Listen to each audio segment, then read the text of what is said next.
Today I want to talk about the concept of viability where the abortion argument is concerned and show you how you can absolutely destroy that thought process in any kind of a discussion. Stick around for a few minutes and let's discuss it. Okay, so viability. Maybe some of you know what it is and what it isn't. Maybe you know a little bit about it, but today I want to take just a few minutes and talk about two things in this video to help you out. Number one, I want to talk about what viability is. We're going to define it and give you some historical context of how that concept has been around for about the last 50 years or so in the debate between pro-life and pro-choice. And second, I want to take just a couple of moments to show you how that argument does not hold water whatsoever. Okay, so why is this viability question so important to understand? A couple of days ago, there was a case heard, arguments heard at the Supreme Court in a case called Dobbs v. Jackson Women's Health. The arguments were about a Mississippi law that has gone into place that bans most abortions after 15 weeks of pregnancy. Now, the reason that there are so many people upset about this is a couple-fold, but mainly it revolves around this question of viability. Viability is defined by the ability to survive or live successfully. Simple definition. The ability to survive or live successfully. So there's a debate about when this starts. Most people say historically that this is between 23 and 24 weeks of pregnancy. The problem with this law is, and the reason that so many people on the pro-choice side of the argument are mad, is because the Mississippi law limits abortions at 15 weeks. So that vastly hurts the number of abortions that they're going to be able to perform, obviously. But here's the question. What is really viability? Why is it so big in this case? Why is it all of a sudden at the forefront of everybody's arguing? Well, viability started back around Roe versus Wade, when people started talking about and questioning when life begins, when somebody can be considered a human being, and so forth. Actually, that argument's been going on for centuries, but for our purposes today, that's been going on for about 50 years. The Mississippi Solicitor General Scott Stewart was making arguments in this case the other day, and he said that this question of viability was, quote, quintessentially legislative. He went on to say that this viability line, quote, the viability line discounts and disregards state interest. In other words, this viability line completely eliminates the state's interest to protect the unborn under a certain line. It doesn't matter where that line is, whether it's 3 weeks, 6 weeks, 15 weeks, according to this law, or 23 to 24 weeks. That line is a clear marker of where rights begin and end for the mother and for the child. It's unfortunate that we're even having to have this discussion because the mother should have rights to life, liberty, and the pursuit of happiness. The unborn child should have rights to life, liberty, and the pursuit of happiness. But we've unfortunately got to a place as a society where we've got to get a line that says, hey, on this side of the line, this is the pro-choice argument. This is why they're upset. They're saying after the viability line, the mother loses all of her interests in life, liberty, and the pursuit of happiness. She loses her choice. She loses her personal freedoms. That's the argument that they make. Well, the argument on the other side of the coin is this. If that's the case, then you're making this line, and everything under the line, whether that's 23 weeks or whatever, everything under this line, the child loses its interest to life, liberty, and the pursuit of happiness. So the question of where this viability line becomes monumentally important as we go on and have this discussion. Mr. Stewart argued in this case that Roe v. Wade did something terrible. He put it this way. He said it changed the interest of the woman-child relationship by putting in a viability line that eliminates the unborn child's interest. Pre-viability. So somewhere along the way, whether it's post-viability or pre-viability, unfortunately in this argument, somebody's interests are lost in the mix. But here's where it gets really interesting. Justice Elena Kagan asked a question.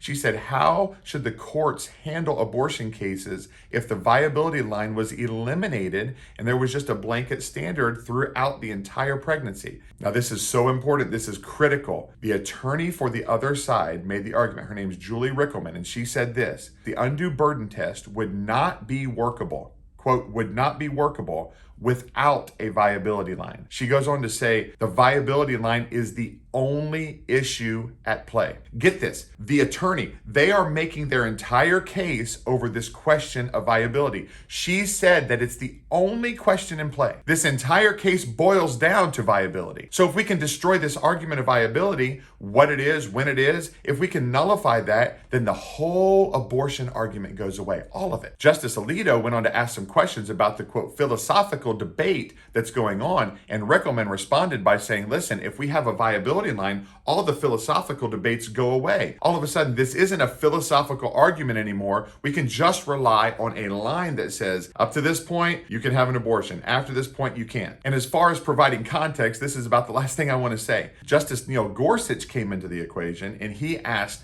U.S. Solicitor General Elizabeth Prelogar, he said this, he said, if we do away with viability, is there some other measure? And you know what she said, arguing for the pro-choice people. She said, quote, I don't think there's any line that could be more principled than viability, end quote. So all of the arguments on their side of the aisle comes down to viability. So how can we diffuse this argument about viability? How can we stop the argument and just put an end to all the debate? Two things. Number one, Alan Dershowitz, a professor emeritus at Harvard Law School, uses what he calls the shoe on the other foot test. Professor Dershowitz basically says this, if it's true for person A, it's also got to be true for person B under completely different circumstances. In other words, if we're going to make an argument about viability, this argument has got to hold true for everybody. There's really two problems with this. The first problem is it doesn't hold water on the shoe on the other foot test. You see, the people that are arguing about viability and saying that life can't survive successfully without any aid in the womb, these same people just came through a pandemic where so many people were on ventilators. So if something as simple as breathing on your own or not being able to breathe on your own is the determining factor of whether your life's viable or not, they've got a big problem. Because when their mom or their dad or themselves or their spouse goes into a position where they need to be put on a ventilator for a little while, all of a sudden their life's not viable. Now what do? We've got a slippery slope that's going to end up so devaluing human life that anybody's going to be able to make any kind of a decision on assisted suicides or anything like that. But that's not even the main part of my argument today. The main part of my argument is this. Viability does not begin at 23 or 24 weeks. Viability doesn't begin at 15 weeks of pregnancy. But here's the thing that might shock you. A child's life is not viable to be able to be sustained on their own without any help until, as a society, we've said age 18. Everything that we've done revolves around getting young men and women ready for life at 18 years old. Our school systems set up kids to graduate, to be a part of life, and to step out on their own at age 18. I would ask all of the justices, whether it's Stephen Breyer, Elena Kagan, Sonia Sotomayor, I would ask them, did you kick your kids out of the house at age 12? What about age 8? What about age 16? No, they wouldn't do that. Why?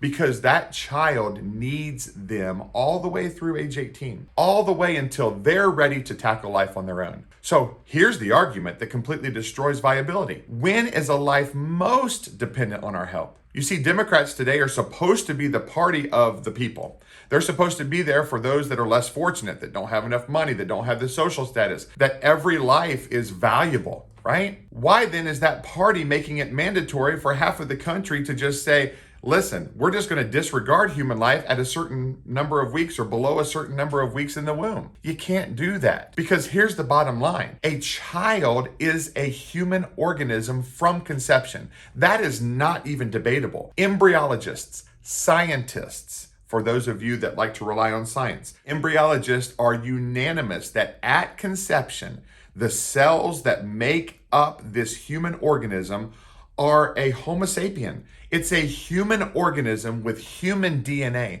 There's no disputing that. And so that human organism needs to have the chance to develop to age 18. From conception to age 18, that human organism has got to have our help as parents, as extended family, as a society in general, to stand up for their rights to be something.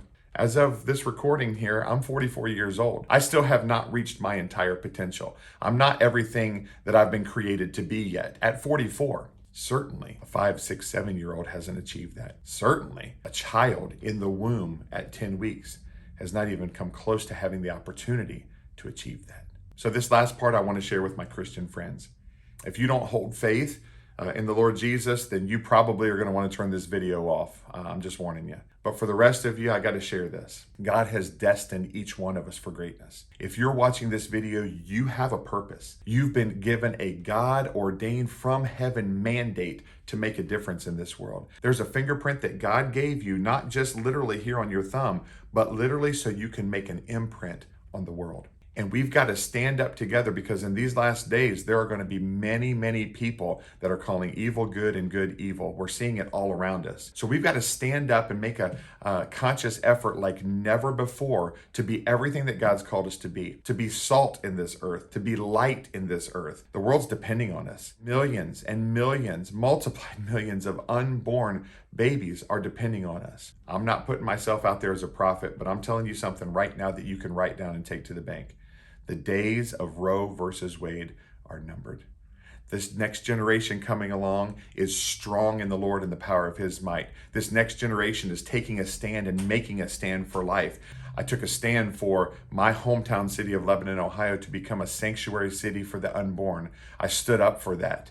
I stood there in front of city council and I argued that life needs to be valued in the womb just as much as it does outside the womb. The weakest among us, they don't have a backbone that's fully developed yet, but I have a backbone and you have a backbone, and we can collectively stand up shoulder to shoulder to declare over this nation that this nation absolutely will continue to be a nation ordained and created by God.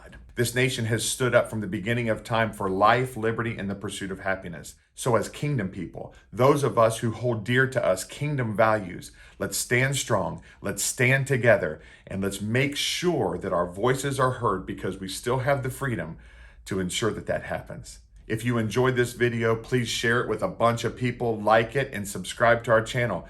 There's a lot more things coming out. I promise you, we're here to be a blessing for you and to get some information to you that's going to help you on your kingdom journey. Remember, Jesus is Lord and you are complete in him.